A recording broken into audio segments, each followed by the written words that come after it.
আমাদের সমাজে প্রচলিত একটা কথা আছে, দেবর ভাইয়ের মতো আর বড় ভাবি মায়ের সমান।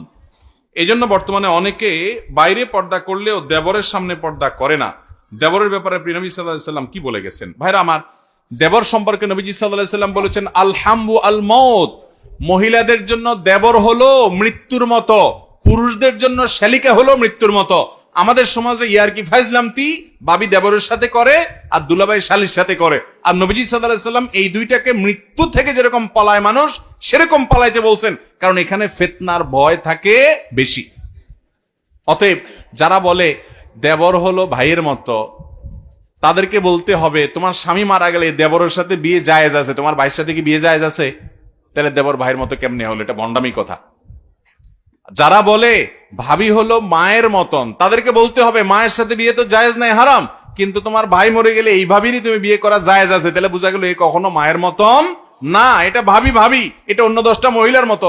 বাহিরের মহিলার সাথে যত পর্দা করতে হয়, ভাবির সাথে পর্দা আরো হার্ডলি করতে হয়। বাহিরের মহিলার সাথে যত পর্দা করতে হয়, নিজের শ্যালিকার সাথে পর্দা আরো বেশি শক্তভাবে করতে হয়। বাহিরে পরপুরুষের সামনে যতটা পর্দা করতে হয়, ঘরে দেবরের সাথে আরো শক্ত পর্দা করতে হয়। আমাদের দেশে অনেক মহিলা আছে বাহিরে বোরকা পরে, হাত মোজা পামোজা পরে, ঘরে ঠিকই দেবরের সাথে দেখা দেয়, আছে না নাই? অনেক শ্বশুররা আছে সহযোগিতা করে না, শাশুড়ি আছে সহযোগিতা করে না। এরা দায়ুস যারা সহযোগিতা করে না। কথা কি বুঝাতে পারছি? দায়ুস জান্নাতে যাবে না। ভাইরা আমার, পারিবারিক জীবনের শান্তির জন্য কোরআন হাদিসে চলার কোনো বিকল্প নাই। দেবর ভাবির ভিতরে যদি পর্দার বিধান উঠায় দেন, এরপর দেখবেন অঘটন ঘটছে, নানান আকাম কুকাম হয়েছে, এরপরে কান্দাকাটি করবেন, কোনো লাভ হবে না। এই জন্য দুলাভাইদেরকে শালি থেকে, দেবরদের থেকে, ভাবি থেকে দূরে সরাইতে হবে।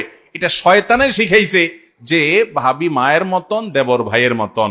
এটা ভণ্ডামি কথা, এটা কখনো সত্য কথা না। তারা বেপর্দা হলে, পর্দার বিধান না মানলে গুনাহ আরো বেশি হবে। অন্য মানুষের চাইতে এখানে পর্দা আরো বেশি করতে হবে। মুরব্বীরা সহযোগিতা করবেন বাসার ভিতরে মহিলাদেরকে দেবরের সাথে পর্দা করার জন্য। এবং এই দুলাভাইয়ের সাথে শালিকার আপনার ইয়ারকি ফাইজলামতি, অনেক সময় বাপ মা দেখে কিছু বলে না, এগুলো মূর্খতা। এখানে আরো শক্ত হতে হবে, কোনো ফাইজলামতি চলবে না। এই ফাইজলামতির হাত ধরে অনেক আকাম কুকাম হয়, এরপরে আফসোস করে আর কাজ হবে না। আল্লাহ তাআলা আমাদের সবাইকে বুঝার তৌফিক দান করেন। স্বামী স্ত্রী দুজন উপস্থিত, কিন্তু এখানে কোনো সাক্ষী নেই, এমত অবস্থায় স্বামী যদি স্ত্রীকে তালাক প্রদান করে, সেই তালাক কোরআন সুন্নাহ মতো হবে কিনা? এটা একটু আগে বলেছি। স্বামী স্ত্রী একে অন্যকে, দুজন উপস্থিত আছে এখানে, স্বামী তার স্ত্রীকে তালাক দিয়েছেন, কোনো সাক্ষী যদি নাও থাকে তারপরও তালাক হয়ে যাবে। এমনকি স্ত্রী নাই, স্বামী বিদেশে আছে, দূরে আছে, ফোনে বলে দিছে, তাতেও কি হবে? এত ভয়াবহ একটা জিনিস। এজন্য বারবার বলি, তালাকের কথা সহজে মুখে উচ্চারণ করবেন, যত জিদ হয় হোক, অন্য আরো কিছু করেন, পারলে আজহার দিয়ে কিছু ভাঙা ফেলান, কিন্তু তালাক মুখে বলবেন। কারণ এটা বললে এমন বিপদ হবে, এরপরে চোখের পানি ফেলবেন, আর কাজ হবে না। হুজুরদের হাতে পায়ে ধরবেন, হুজুর ভুল হয়ে গেছে, সরি। কোনো লাভ নাই, ছুরি মারার মতো, মরে গেছে, এখন সরি বলে কি হবে? এরপরে প্রশ্ন হলো, আমি প্রতিদিন ফজরের জামাতের সাথে নামাজ পড়ার চেষ্টা করি, কিন্তু যেদিন আমার স্বপ্নদোষ হয় রাতে, সেদিন আমি ফজরের নামাজ না পড়ে কাজা নামাজ পড়ি, কারণ ঠান্ডাতে আমার প্রচুর প্রবলেম ও শ্বাসকষ্ট হয়। এখন সঠিক নিয়মটা যদি বলতেন। ভাইরা আমার, প্রথম কথা হলো যে এমন কোন জায়গায় এখন নাই বললে চলে যেখানে গরম পানি করার ব্যবস্থা। তো গরম পানি করে গোসল করবেন, তাহলে তো হয়ে গেল, তাহলে তো আর আপনার ঠান্ডা লাগবে না। এই অজুহাত দিয়ে আপনি কখনো নামাজকে তার টাইম থেকে পিছিয়ে ফেলতে পারেন না। ইন্না সালাতা কানাত আলাল মুমিনিনা কিতাবাম মাওকুতা, নির্দিষ্ট সময়ে সালাত আদায় করাটাকে ফরজ করে দেওয়া হয়েছে। চাইলে সেটা দেরি করা যাবে না। ইচ্ছাকৃত এরকম দেরি করলে এটা ডেঞ্জারাস অপরাধ। এটা কোনোদিনই আপনার একজন মুসলমান থেকে কল্পনা করা যায় না। এই জন্য অনেকে আছে কোথাও বেড়াইতে গেছে বা নিজের বাড়িতে আছে, স্বপ্নদোষ হয়ে গেছে, এখন বেচারা যদি গোসল করতে যায় আশপাশে সবাই টের পেয়ে যাবে, লজ্জার কথা। এই জন্য শর্মের চোটে বলে, থাক, লজ্জা তো ইমানের অঙ্গ, এই জন্য আমি আর নামাজ পড়লাম না। তো এই লজ্জা ইমানের অঙ্গ না, এটা শয়তানির অঙ্গ, কুফরির অঙ্গ। কথা কি বুঝাতে পারছি? যেই লজ্জা আপনাকে ভালো কাজ থেকে বাধা দেয়, ওই লজ্জা ভালো না। অনেক আছে সালাম দিতে, বাপের সালাম দিতে লজ্জা পায়, বাপের আবার কেমনে সালাম দেয়? তাহলে বুঝতে হবে এটা শয়তানে সৃষ্টি করতেছে, ওই লজ্জাকে বরং জয় করতে হবে। অতএব ফরজ গোসল করতে কোনো লজ্জা নয়, কোনো লজ্জা নয়। এই লজ্জা ইমানকে ধ্বংস করে। হ্যাঁ, আপনি চেষ্টা করেন লুকোনোর, তারপরে কেউ টের পেয়ে গেল, কিছু আসে যায় না এতে। আপনি ঠুনকো অজুহাতে নামাজ ত্যাগ করবেন, কিয়ামতের ময়দানে যখন জাহান্নামের শাস্তির মুখোমুখি হবেন, তখন আপনার কাছে লজ্জা ফজ্জা এগুলো সব তুচ্ছ বিষয় মনে হবে। ভাইরা আমার, ঠিক একইভাবে ঠান্ডার সমস্যা আছে, এই অজুহাতে আপনি ফরজ নামাজ পড়লেন না, জিনা জায়েজ নাই। আপনার জন্য গরম পানির অপশন আছে, আপনি গরম পানি দিয়ে গোসল করেন, ভালো করে মাথা শুকান, ভালো করে শরীর শুকান, ব্যবস্থা আছে। হ্যাঁ, কোনো ব্যবস্থা নাই, এখন এই পানি এত ঠান্ডা, এটা ব্যবহার করলে আপনি অসুস্থ হয়ে যাবেন, স্থায়ী রোগ হয়ে যাবে, তাও আপনাকে তায়াম্মুম করে নামাজ পড়তে হবে যদি কোনো বিকল্প না থাকে। তো এরকম বিকল্প নাই, এরকম জায়গা কয়টা হতে পারে? খুব রেয়ার।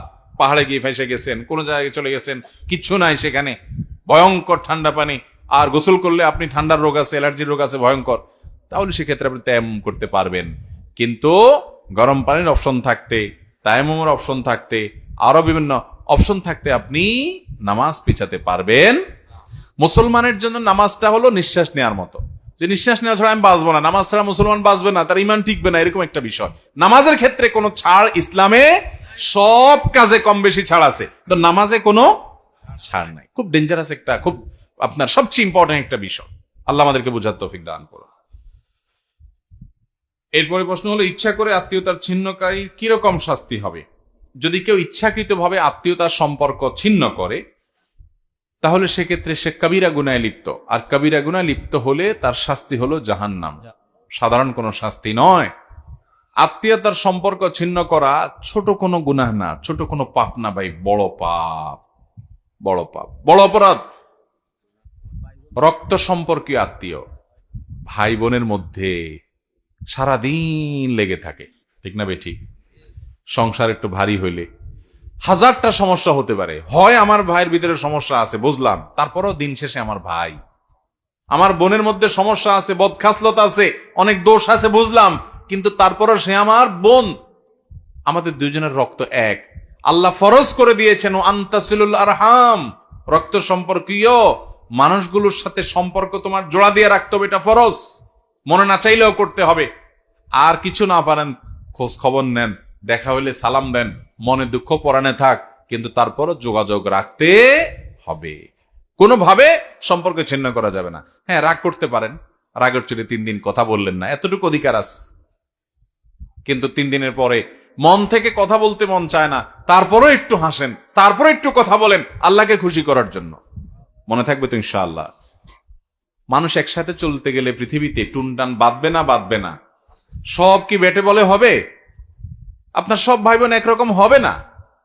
একটা বোন এত উপকার করেন, তারপরও আপনার মায়ের সাথে কাছে আপনার নামে বদনামি করে, শুধু আছে না নাই? শুধু এটা চায় সেটা চায়, দিতে দিতে দিতে শেষ, তারপরেও তাদের খুশি করা যায় না, এরপরও তারা না খুশ, এরপর আপনার বউয়ের পিছে লাগে, এরপর আপনার ছেলে মেয়ের পিছে লাগে। লাগুক, সে যদি খারাপ করে সে আল্লাহর কাছে বিচারের মুখোমুখি হবে, কিন্তু আমি তার ভাই হিসেবে তাকে সম্পর্ক ছিন্ন করতে, আর যা পারি সম্পর্ক ছিন্ন করা। হ্যাঁ, সম্পর্ক ছিন্ন তখন করতে পারেন যে এর সাথে সম্পর্ক রাখলে শুধু আমার ক্ষতিই করে, তাবিজ করে, বান্টনা করে, জাদু করে, বিভিন্নভাবে ক্ষতি করে, এই জন্য আমি দূরে থেকে থেকে সম্পর্ক রাখবো। সম্পর্ক ছিন্ন মানে কি? দূরে থেকে থেকে সম্পর্ক রাখার চেষ্টা করব। যদি এমন হয় যে সম্পর্ক যতই রাখি, রাখতে গেলেই আমার ক্ষতি করে, তাহলে আপনি নিজের সেফটির জন্য, নিরাপত্তার জন্য আপনি দূরত্ব বজায় রাখবেন। তারপরেও চেষ্টা করবেন কোনো না কোনো ভাবে কানেক্টেড হওয়ার, তার ভালো চাইবেন, আল্লাহ তার হেদায়েত দান করুক, দোয়া করবেন, বিভিন্ন ভাবে মানুষকে দিয়ে বুঝাইবেন, আল্লাহর কাছে প্রার্থনা করবেন। ভাইরা আমার, রক্ত সম্পর্কীয় আত্মীয়, সেটা বাপ হোক, ভাই হোক, চাচা হোক, ফুফু হোক, ভাই বোন হোক, ছেলে মেয়ে তো আছেই, তাদের হকের ব্যাপারে কিয়ামতের ময়দানে আমাদেরকে জিজ্ঞাসা করা হবে। আল্লাহ রাব্বুল আলামিন আত্মীয়তার বন্ধন, আত্মীয়তার যে সম্পর্ক, এই সম্পর্কটা তার ভাষায় আল্লাহ তাআলার কাছে অনুযোগ করেছিল। আল্লাহ তাআলা বলেছেন, তোমাকে যে রক্ষা করে চলবে আমি তাকে রক্ষা করব, তোমাকে যে ছিন্ন করবে আমি তাকে ছিন্ন করে ফেলব।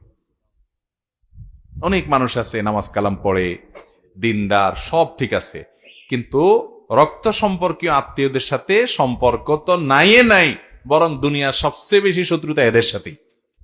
আছে না নাই? সবাই তো ফেরেশতা হবে না ভাই, সবার সাথে বেটে বলা হবে না, কিন্তু তারপরও নিজে ভালো থাকার চেষ্টা করতে হবে।